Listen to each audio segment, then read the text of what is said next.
हर हर महादेव। जैसा कि आज सोमवार है, महादेव जी का दिन, तो आइए सुनते हैं हम 16 सोमवार व्रत कथा। एक बार भगवान महादेव की मृत्युलोक पृथ्वीलोक में भ्रमण करने की इच्छा हुई, तो वह माता पार्वती के साथ भ्रमण पर निकल पड़े। भ्रमण करते करते वे विदर्भ देश की अमरावती नामक अति रमणीक नगरी में पहुँचे। अमरावती नगरी सभी तरह के सुखों से परिपूर्ण थी। वहाँ के राजा ने अति रमणीक शिवजी का मंदिर बनवाया था। उसमें भगवान महादेव भगवती पार्वती के साथ गए। वहाँ माता पार्वती भगवान शंकर जी से बोली, हे प्रभु, आज हम दोनों चौरस खेलें। शिवजी ने माता पार्वती की बात को मान लिया और चौरस खेलने लगे। माता पार्वती ने मंदिर के पुजारी से पूछा, पुजारी जी बताओ, इस खेल में दोनों में से किसकी जीत होगी? पुजारी ने बिना विचारे ही कह दिया कि भगवान महादेव जी की जीत होगी। तो थोड़ी देर में खेल समाप्त हो गया और महादेव जी हार कर पार्वती जी की जीत हुई।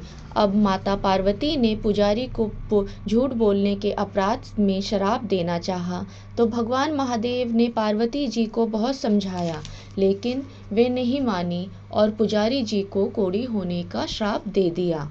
कुछ समय बाद पार्वती जी के श्राप के अनुसार पुजारी के शरीर में कोढ़ पैदा हो गया।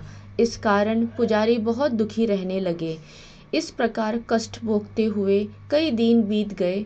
एक दिन स्वर्गलोक की अप्सराएं शिवजी की पूजा करने के लिए उस मंदिर में आई और उन्होंने पुजारी को कोढ़ के कष्ट को देखकर बड़े दया भाव से उनसे यह रोग होने का कारण पूछा। पुजारी ने निसंकोच सारी बात उन्हें बता दी।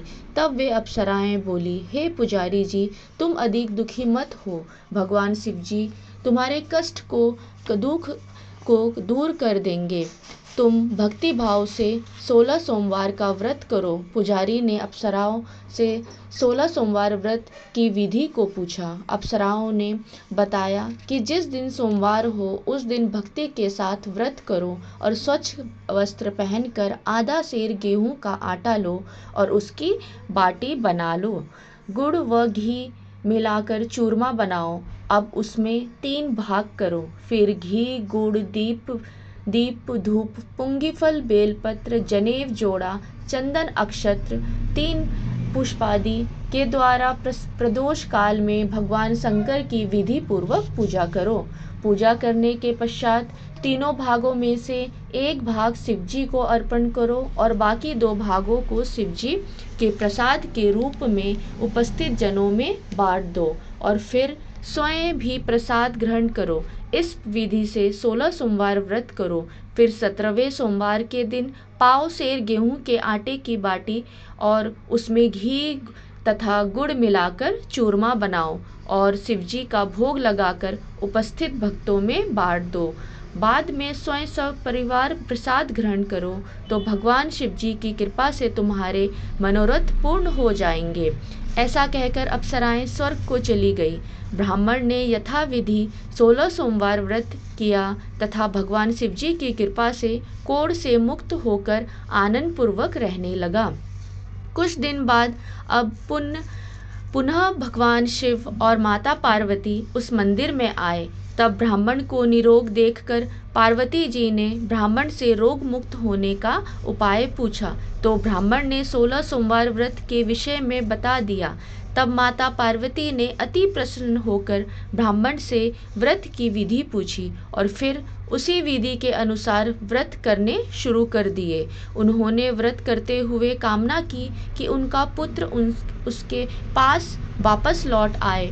व्रत करने के बाद उनकी मनोकामना पूर्ण हुई और उनके रूठे पुत्र स्वामी कार्तिकेय स्वयं माता के आज्ञाकारी हुए।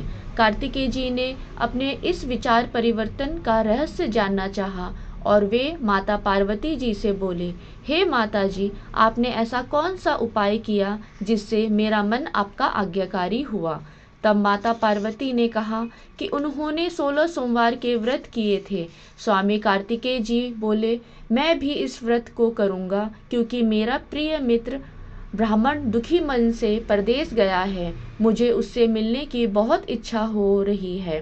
कार्तिकेय जी ने भी यह व्रत किया और उन्होंने उनका प्रिय मित्र मिल गया।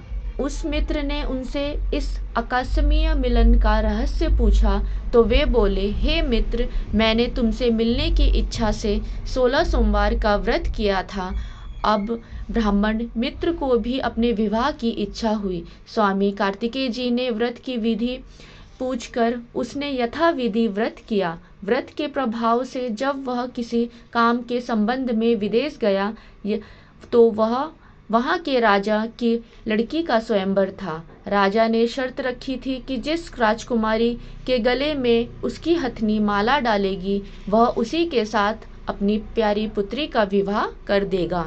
भगवान शिव की कृपा से ब्राह्मण भी स्वयंवर देखने की इच्छा से राजसभा में एक और बैठ गया।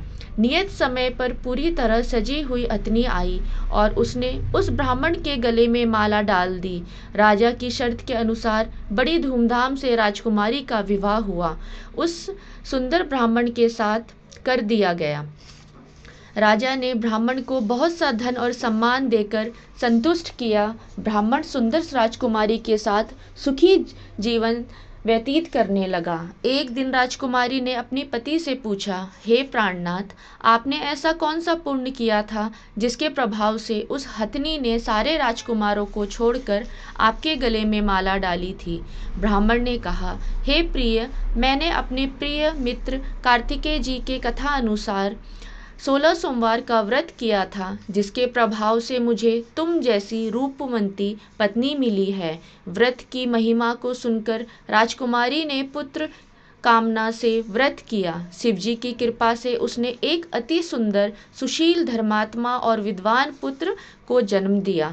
माता पिता दोनों उस देव पुत्र को पाकर अति प्रसन्न हुए और उसका लालन पालन करने लगे। जब पुत्र 16 वर्ष का हुआ तो एक दिन उसने अपनी माता से पूछा, हे माँ, तुमने ऐसा कौन सा व्रत एवं तप किया जो मेरे जैसा पुत्र को जन्म दिया। तब माता ने पुत्र को अपने किए हुए 16 सोमवार के व्रत को विधि सहित बताया। पुत्र ने ऐसे सरल और सब तरह की मनोकामना पूरी करने वाले व्रत को सुना तो वह भी राज अधिकार पाने की इच्छा से हर सोमवार को यथाविधि व्रत करने लगा। उसी समय एक देश के वृद्ध राजा के सैनिकों ने आकर उसको राजकुमारी के लिए वरण किया। वह वृद्ध राजा अपनी पुत्री का विवाह ऐसे सर्वगुण संपन्न ब्राह्मण युवक के साथ कर बड़ा खुश हुआ, सुखी हुआ। वृद्ध राजा का स्वर्गवास हो जाने पर इसी ब्राह्मण बालक को गद्दी पर बिठाया गया। राजा बनने के बाद भी वह ब्राह्मण पुत्र 16 सोमवार के व्रत विधि पूर्वक करता रहा। जब 17वां सोमवार आया तो ब्राह्मण पुत्र ने अपनी पत्नी से सारी पूजन सामग्री लेकर शिवजी की पूजा के लिए शिवालय में ले चलने को कहा, परंतु उसकी पत्नी ने उसकी आज्ञा की परवाह नहीं की। उसने सारी पूजन सामग्री दास दासियों द्वारा शिवालय भिजवा दी और स्वयं मंदिर नहीं गई। जब राजा ने भगवान शिव का पूजन समाप्त किया तब एक आकाशवाणी हुई, हे राजा, तुम अपनी पत्नी अपनी रानी को राजमहल से निकाल दो, नहीं तो तुम्हारा सर्वनाश हो जाएगा। आकाशवाणी को सुनकर राजा भयभीत हो गया और तत्काल ही मंत्रागण में आकर उसने अपने सभासदों से मंत्राण की। फिर राजा ने रानी को अपने यहाँ से निकाल दिया। रानी दुखी हृदय से भाग्य को कोसती हुई नगर में के बाहर चली गई। रास्ते में एक बुढ़िया सूत काट कर बेचने ले जा रही थी। सूत का गट्ठर भारी होने की वजह से बुढ़िया उसे उठा नहीं पा रही थी। बुढ़िया ने रानी से वह गट्ठर उठाकर चलने को कहा। रानी ने बुढ़िया के सिर से सूत की गठरी उतार कर अपने सिर पर रख ली। थोड़ी ही देर बाद बहुत तेज आंधी आई और बुढ़िया का सूत पोटली सहित उड़ गया। बेचारी बुढ़िया पछताती रह गई और उस दिन उसी रानी को कोसती हुई अपने घर वापस लौट गई। अब चलते चलते रानी एक तेली के यहाँ पहुंची तो तेली के सारे मटके शिवजी के प्रकोप से उसी समय चटक गए। ऐसी दशा देखकर तेली ने रानी को वहां से भगा दिया। इस प्रकार रानी बहुत दुखी पाती हुई एक नदी के तट पर पहुंची तो नदी का सारा जल सूख कर फिर रानी एक सरोवर में सीढ़ी से उतरकर पानी पीने को गई तो उसके हाथ का जल से स्पर्श होते ही सरोवर के जल में असंख्य कीड़े तैरने लगे। रानी अपने भाग्य को दोष देते हुए उसी जल को पीकर पेड़ की शीतल छाया में विश्राम करने को गई। वह रानी जिस भी पेड़ के नीचे जाती वही पेड़ के पत्ते तुरंत गिर जाते। वन सरोवर और जल की ऐसी दशा देखकर गाय चराते ग्वाले ने समीप के मंदिर के पुजारी को सारी बातें बताई।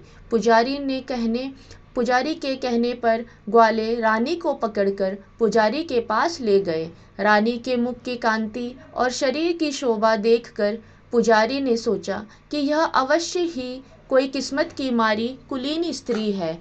ऐसा सोचकर पुजारी ने रानी से कहा, हे पुत्री, मैं तुमको अपनी पुत्री के समान रखूंगा। तुम मेरे आश्रम में ही रहो।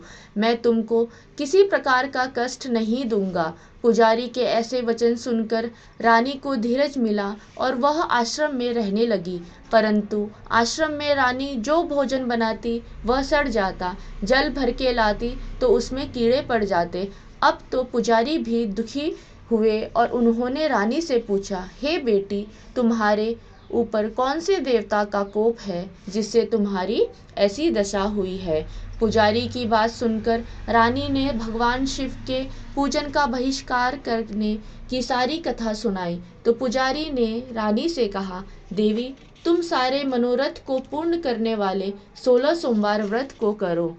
उसके प्रभाव से तुम अपने कष्टों से मुक्ति पा सकोगी।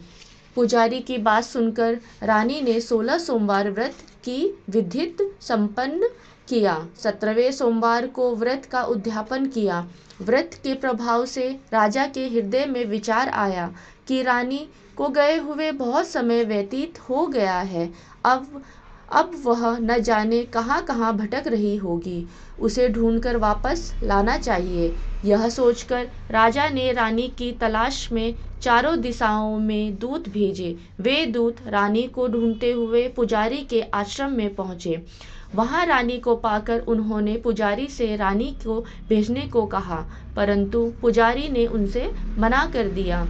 तब दूत चुपचाप लौट गए और आकर महाराज के सम्मुख रानी का पता बतलाया। रानी का पता पाकर राजा स्वयं पुजारी के आश्रम में गए और पुजारी से आदर पूर्वक बोले, महाराज, जो देवी आपके आश्रम में रहती है वह मेरी पत्नी है। शिवजी के कोप के कारण मैंने इसका परित्याग कर दिया था। अब इस पर शिवजी का प्रकोप शांत हो गया है। अब इस पर शिवजी की कृपा है, इसीलिए मैं इसे लेने आया हूँ। आप इसको मेरे साथ जाने की आज्ञा दीजिए। पुजारी के ऐसे वचन सुनकर, सत्य वचन सुनकर रानी को राजा के साथ विदा कर दिया। रानी खुशी खुशी राजा के साथ महल में आई। नगर में अनेक प्रकार के बाजे बजने लगे। नगरवासियों ने पूरे नगर को तोरण बंदरवारों से नाना प्रकार से सजाया। घर घर में मंगलगान होने लगे। राजा ने अनेक तरह से ब्राह्मण को दान आदि देकर संतुष्ट किया।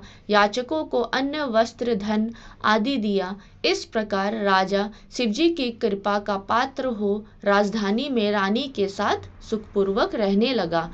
भगवान शिवजी की कृपा से उसे एक सुंदर पुत्र हुआ। विधिवत शिव पूजन करते हुए इस लोक से अनेकों नेक सुखों को भोगने के बाद वे दोनों शिवधाम को पधारे। इस प्रकार जो मनुष्य मनसा, वाचा, कर्मणा, भक्ति सहित 16 सोमवार का व्रत, पूजन इत्यादि विधिवत करता है, वह इस लोक में सारे सुखों को भोग कर अंत में शिवधाम को प्राप्त होता है। यह व्रत समस्त मनोकामना को पूर्ण करने वाला व्रत है। इति 16 सोमवार व्रत कथा समाप्त। हर हर महादेव, हर हर महादेव।